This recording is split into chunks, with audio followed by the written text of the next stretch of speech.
Assalamualaikum warahmatullahi wabarakatuh. Salam sejahtera untuk kita semua. Saudara sekalian, para sahabat Munir. Membunuh Munir harusnya menjadi pembunuhan yang mudah dan sederhana. Sosok Munir dikenal sebagai sosok sederhana yang dengan gampang ditemukan di jalan-jalan ibu kota dengan sepeda motor atau dalam kendaraan umum sendirian. Tinggal melakukan sabotase, menabrak sepeda motornya atau membunuhnya dalam taksi dan membuang mayatnya di sungai. Sangat mudah dan menjadi praktek biasa premanisme di Jakarta, bahkan di Indonesia. Namun 12 tahun lalu pembunuhan Munir dirancang sedemikian rupa sehingga mendekati puncak kesempurnaan kejahatan. Alat pembunuhannya terpilih, yaitu arsen. Sebuah racun yang terkenal efektif karena ampuh dan tak berjejak. Media pembunuhannya adalah penerbangan udara yang telah diprediksi akan minim pertolongan dan mudah untuk memastikan kematian dengan sempurna. Pembunuhan Munir adalah pembunuhan yang dilakukan oleh para profesional dengan akses kuat yang mapan. Lebih jauh lagi, setelah berbagai proses dilalui untuk mengungkapkan pembunuhan ini, ditemukan kenyataan tak terbantahkan bahwa pembunuhan ini adalah pembunuhan yang sempurna. Kesempurnaannya tidak hanya tercermin pada teknis kejahatan, namun juga mengelola kuasa otoritas yang ada di negeri ini. Momentum politik dipilih sebagai momen pembunuhan. Media penerbangan udara internasional dipilih agar pembunuhan ini segera terdengar nyaring di dunia. Para profesional dengan kuasa otoritas sebagai eksekutornya sampai pada mengelola penegakan hukum yang dilaksanakan, siapa dan cerita apa yang muncul di pengadilan dan sebagai terhukum. Pembunuhan Munir sekali lagi adalah kejahatan yang nyaris sempurna. Saudara sekalian, para sahabat Munir, kejahatan yang nyaris sempurna ini tidak mungkin bisa diselesaikan semata-mata oleh aparat penegak hukum ansih. Apalagi jika aparat penegak hukumnya tidak bekerja pada aras profesionalitas yang tinggi. Atas pembunuhan ini harus ada tangan-tangan kuasa negara yang membongkarnya. Apa yang dilakukan oleh Presiden Susilo Bambang Yudhoyono, SBY, dengan membentuk tim pencari fakta, TPF, adalah langkah yang positif kala itu.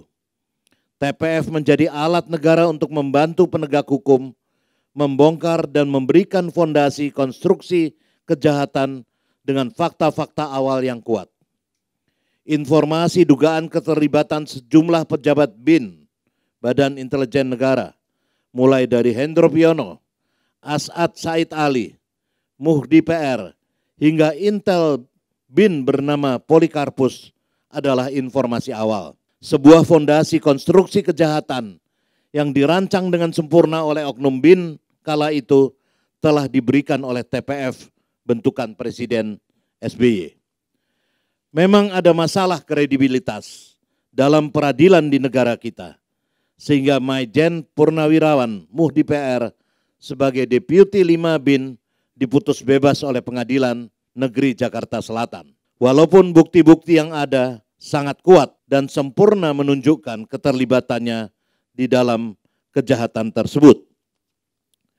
Namun bebasnya Muhdi bukan berarti matinya upaya membongkar kebenaran pembunuhan Munir dan mandeknya upaya menyeret pelaku ke pengadilan.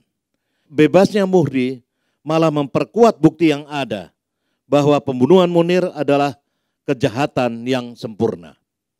Apa yang didapat oleh TPF dan berkembang dalam penyidikan tim kepolisian sampai fakta-fakta yang tersaji dalam proses pengadilan untuk Polikarpus, Indra Setiawan, Rohainil Aini, dan bahkan Muhdi PR memberikan gambaran yang lebih lugas bagaimana pembunuhan itu berlangsung dan siapa saja yang terlibat selain keempat orang tersebut.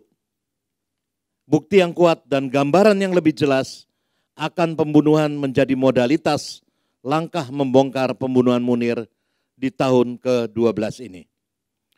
Saudara sekalian, para sahabat Munir, dalam berbagai kesempatan, Presiden Jokowi menjanjikan keadilan bagi semua, akan bekerja demi kepentingan masyarakat dan publik secara luas.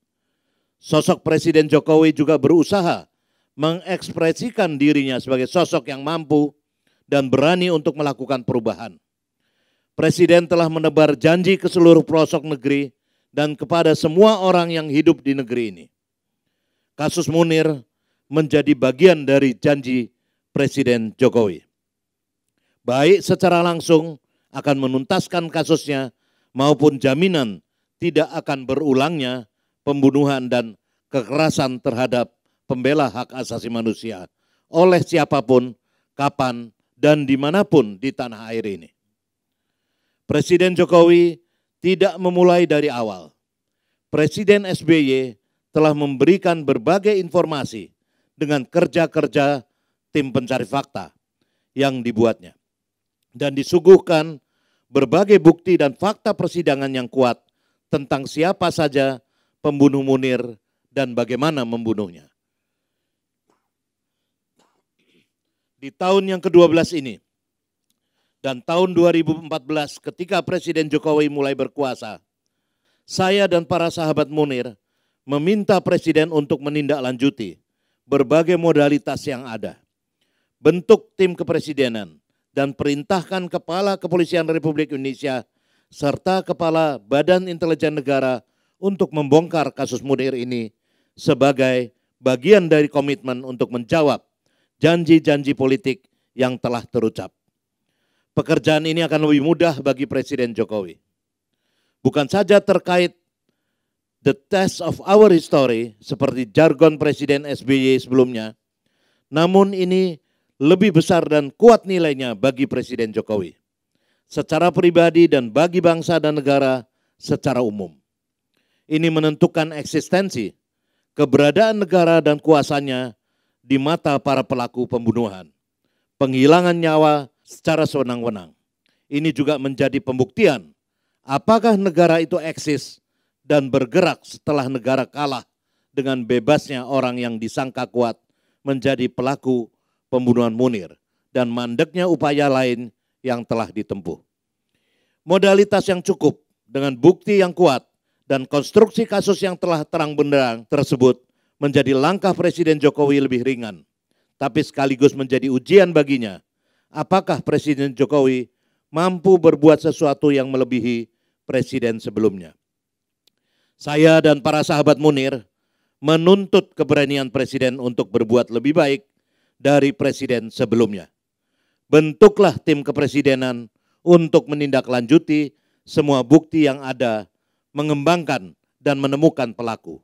Perintahkan Kapolri dan Kepala Badan Intelijen Negara untuk membongkar kasus pembunuhan ini sesuai dengan koridor hukum dan cara yang profesional serta kredibel. Saudara sekalian, para sahabat Munir, 12 tahun sudah kita kehilangan jasad Munir. Kehilangan kesempatan untuk berdiskusi dengannya dan mendengar berbagai analisa yang tajam dengan sikap jelas dan nyali keberanian yang tangguh. Negara dan bangsa ini kehilangan sosok yang mumpuni dan berani. Namun itu hanya jasad, sosok fisik yang telah meninggalkan kita semua. Munir masih ada dan berada di antara kita. Keberanian dan sikap lugasnya adalah spirit yang tetap ada. Berada dalam setiap orang yang merindukan perubahan yang lebih baik. Keberanian dan kelugasan menjadi identitas yang abadi dalam sosok Munir. Keberanian inilah yang menjadi salah satu pilar perubahan Indonesia dalam mendorong reformasi dan berdiskursus dalam reformasi. Keberanian menjadi warisan terbesar Munir bagi kita. Saudara-saudara sekalian, sahabat Munir, keberanian jadi kata kunci perubahan saat ini. Dan keberanian Munir telah kita nikmati hasilnya. Dalam momentum 12 tahun ini, ayo kita abadikan keberanian Munir dengan merawat keberanian bagi kita semua. Terima kasih. Wassalamualaikum warahmatullahi wabarakatuh.